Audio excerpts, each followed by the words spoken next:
Tinokukwazisai netrodings tsvene.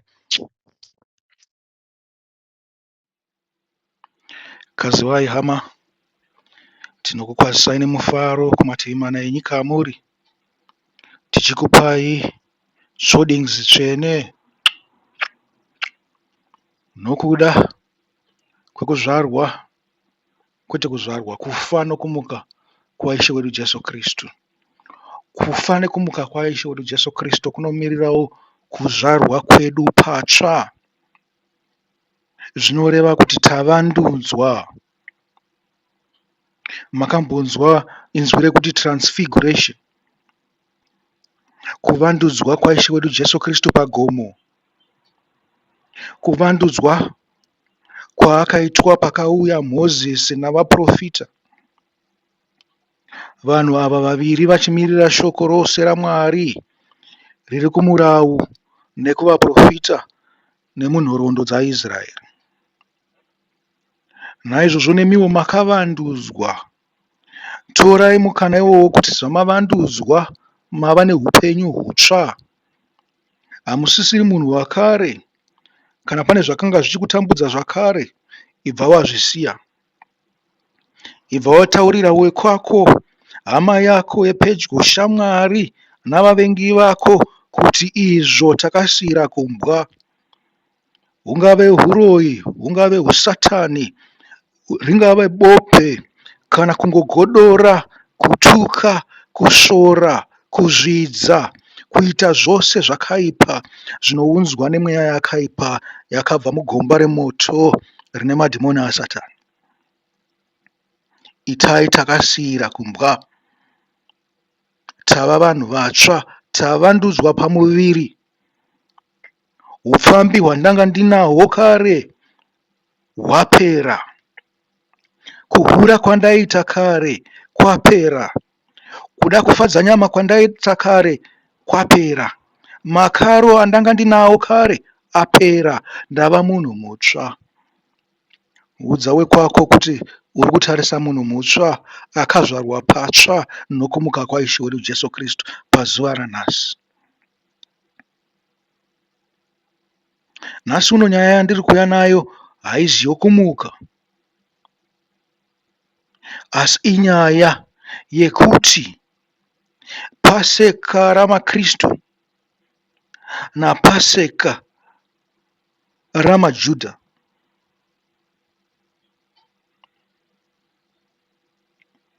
zvakamira sei. Imi munoti hamuna Paseka, mune zuva rekufa kwaishe wedu Jesu Kristu.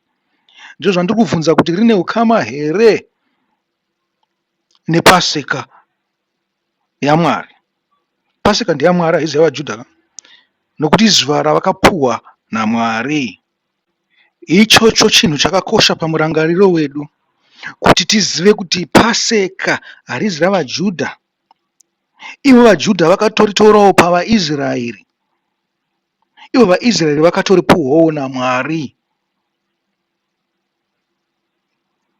Ndombodai so. Zuva rokufa kwaJesu takapuhwa navarungu here? Imi munoti varungu vakaritora pavaJudha here?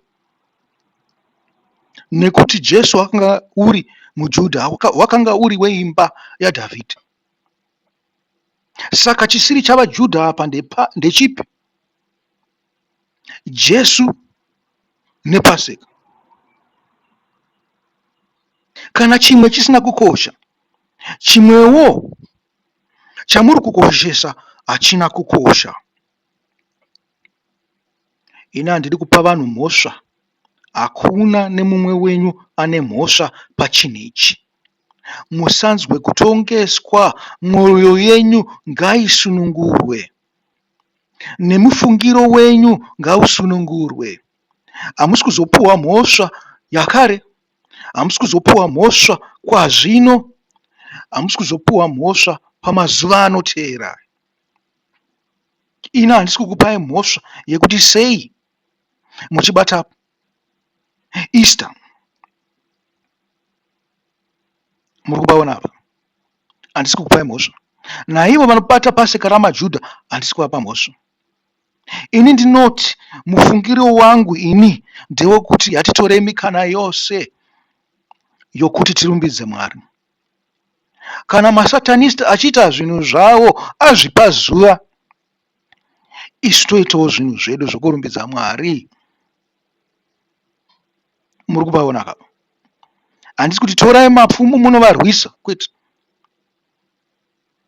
Imi pachenyu munotoda kusunungurwa neminondo, munondo waishe wedu Jesu Kristu. Saka zvekukakavara nokurwisana siyai pasi. Ndoda kuti munhu aone zvakakodzera zvaangaite, kuti kana akazobvunzwa namwana wake sezvakarehwa muBhaibheri kuna Deuteronomy 6 kana kuna Exodus pamusoro pePaseka iyi, kuna Exodus 14 unonzwa zvichinzi kana mwana wako azokubvunza kuti sei muchibata zuva iri, moona mhinduro yakafanira yokupa inogutsa. Nekuti kana makwanisa kupa mhinduro yakafanira inogutsa, mwana wenyu haangasiye chinhu ichocho, anoramba achichiita achienderera mberi nacho. Chinhu chakanaka chekuzivisa mwana ndechekuti kana akuzofunga oga akura, anozopinda deepers, anozonzvera zvimwe zvakanyanya. Asi tsika dzemadzibaba ake haangadzisiye, sezviri kuita vana vatiri kuzvara mazuva ano. Pane gepi yevana vakarashika, yamadzibaba namadzimai akarashika,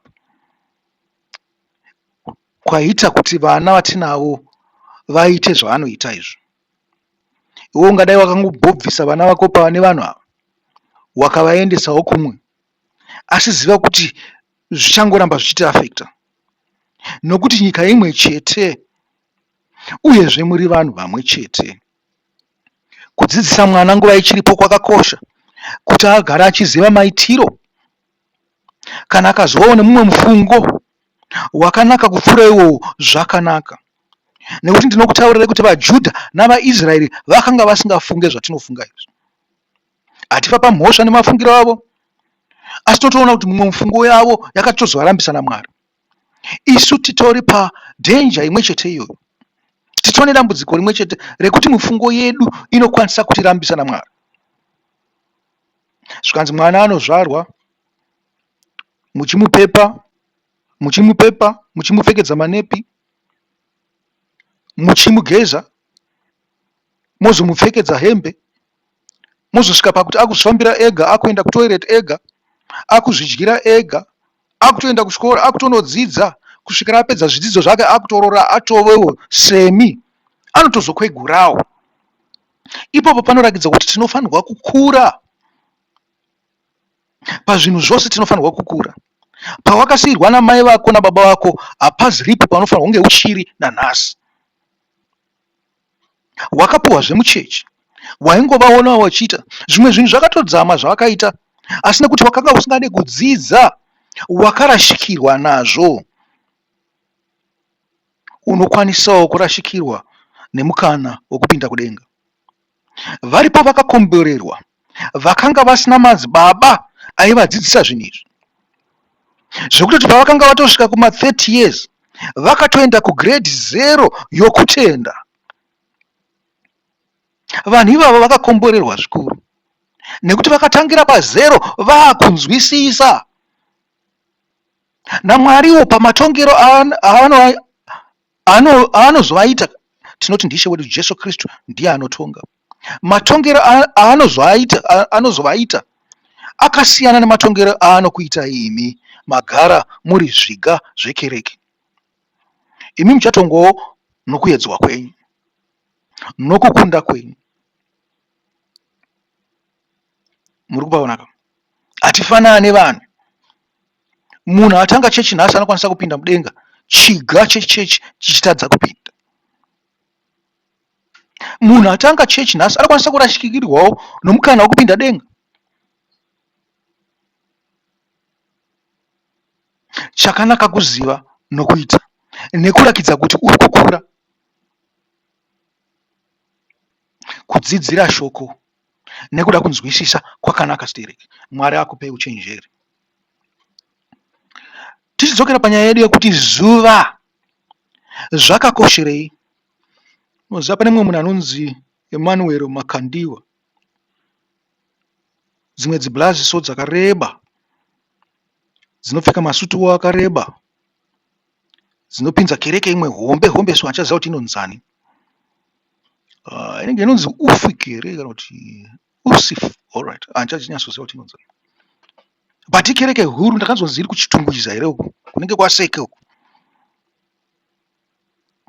Munoziva blazi iye akataura zvimwe zvinhu zvakandishamisa. Madzidzisiro angu mazuva ose pamusoro pesabata, pekukosha kwesabata nekukosha kweSunday, akasandurwa nekanhu kakafanana nemuromo wetsono. Ndakati muromo wetsono ndikutonyepa. Kunobaya kwetsono kuya kuya ndiko kwakasandura mafunguro angu ese. Ndikati uyu blazi uyu zvinhu zvese izvi aizviziva zvake, asi kereke yake haizvizive. Mhinduro yaakapa ipapo it was so convincing. Kana ini ndakazviona kuti chinhu ichi sei nani chichicharikira chiripo, chiri pachena. Asi makore angu ose ekuverenga bhaibheri, nokuda kuti vanhu vanondisira presha yekuti aiwa hatidi kuenda kusabata, aiwa hatidi kuenda kusvondo, mufungo wangu wose wakabva wavandudzwa ndikarashikawo.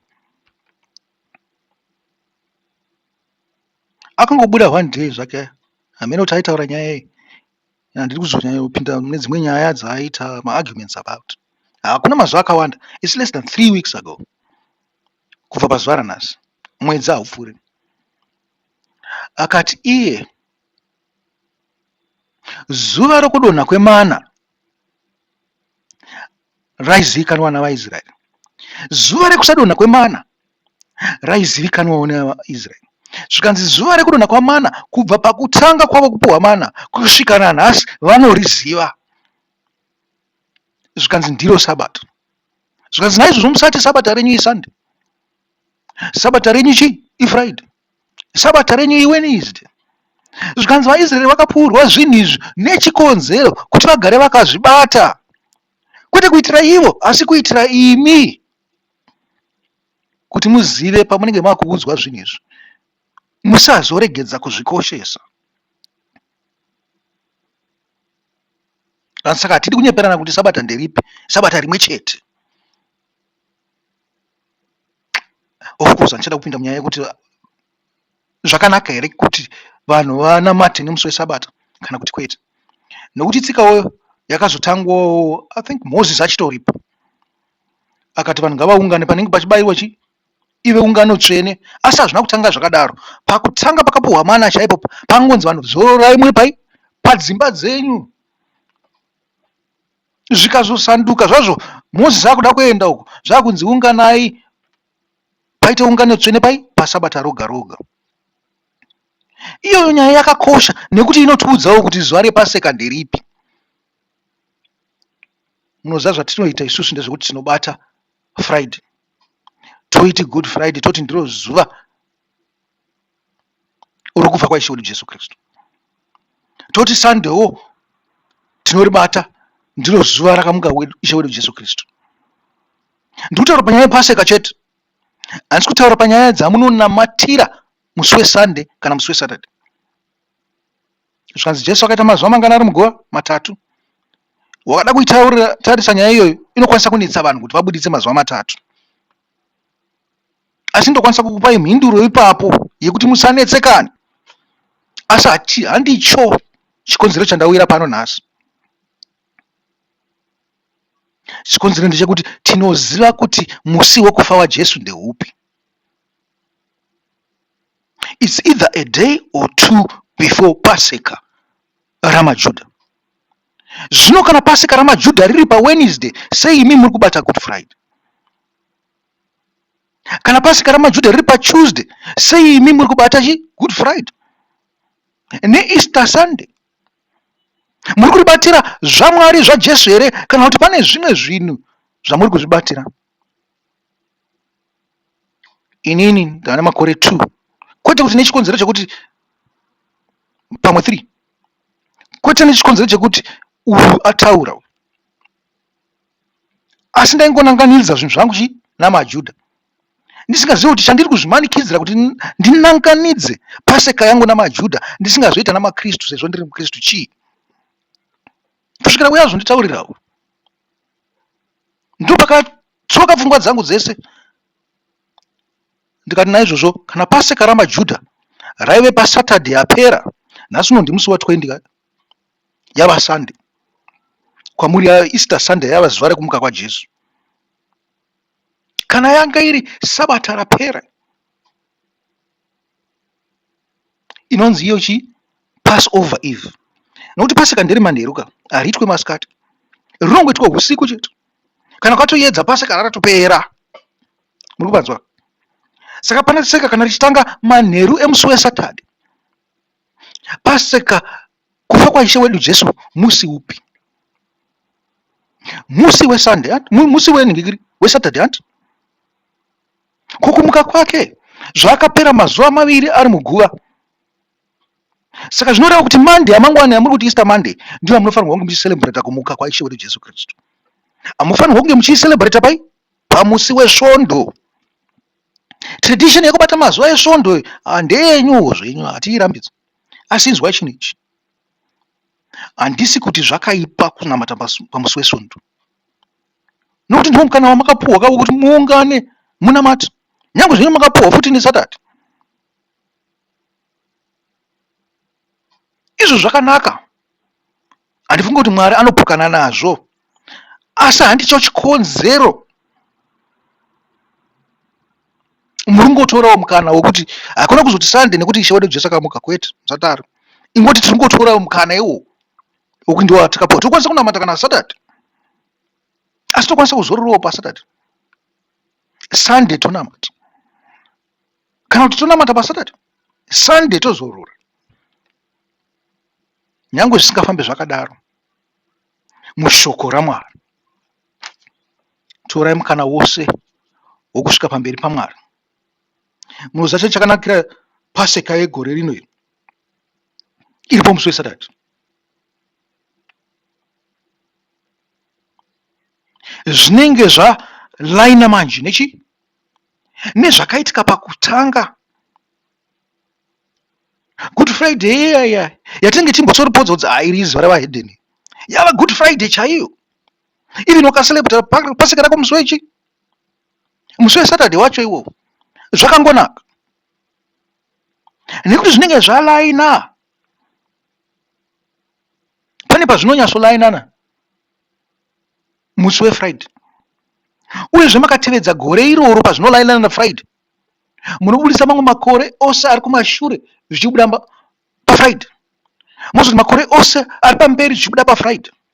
Handichakuudzai kuti gore ripi, zvichida muchirongwa chinotevera ndingazokuudzai.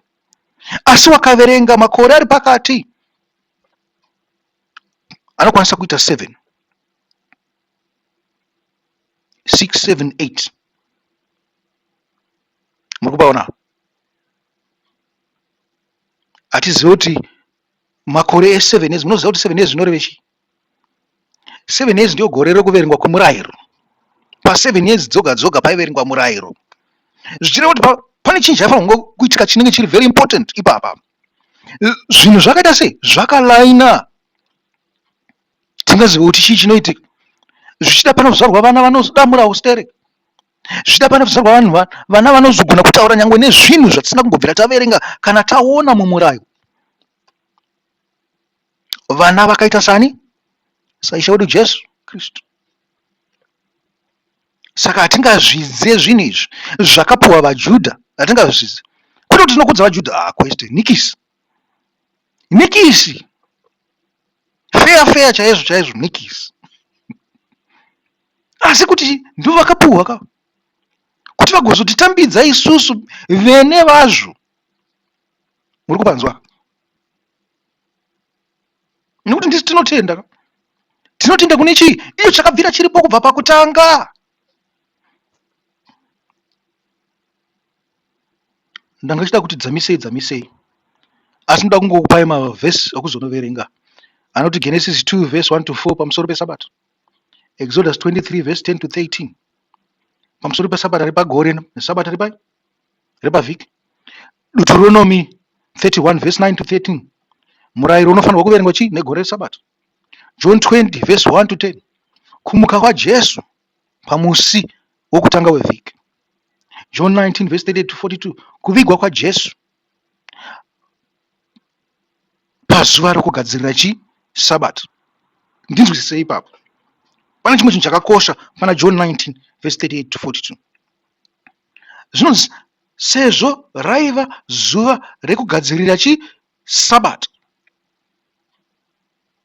Muri kupanzwa apa? Sezvo raiva zuva rekugadzirira sabata. Asi sabata hazingori sabata repaSaturday chete. Iyo Paseka pachayo itori sabata. Muri kuzvinzwa? Panto nemamwe mazuva vanga vanawo ekungopemberera. Saka fange zvakaita sezuva ranana Esther ana Purim. Vanga vanawo mazuva iwo anga atori masabata. Mamwe aitoitwa 2 days vachipembera zvavo maJudha. Ndipo paya pandatanga napo kuti 2 days kubva pasabata revaJudha. Kana sabata revaJudha richitanga usiku hwesabata hweSaturday, imi mungaselebrata Good Friday futi sezuva rekufa kwaJesu kana kuselebrata Saturday. Asi musaramba makamanikidzwa pakungoti zuva rekufa kwaJesu iFriday, zuva rekumuka kwaJesu iSunday. Tevedzeraiwo izvi kana muchida. Handina kumboti pane munhu anoenda kugehena nokuda kwazvo izvozvo. Atizive kuti Mwari angatizarurire chii pamberi apa. Asi tingave takubata kwete mazuva ekuti Saturday Sunday, mazuva amadhimoni. Takubata zuva chairo rekufa kwaIshe wedu Jesu Kristu, rakanga risinei nekuti Friday.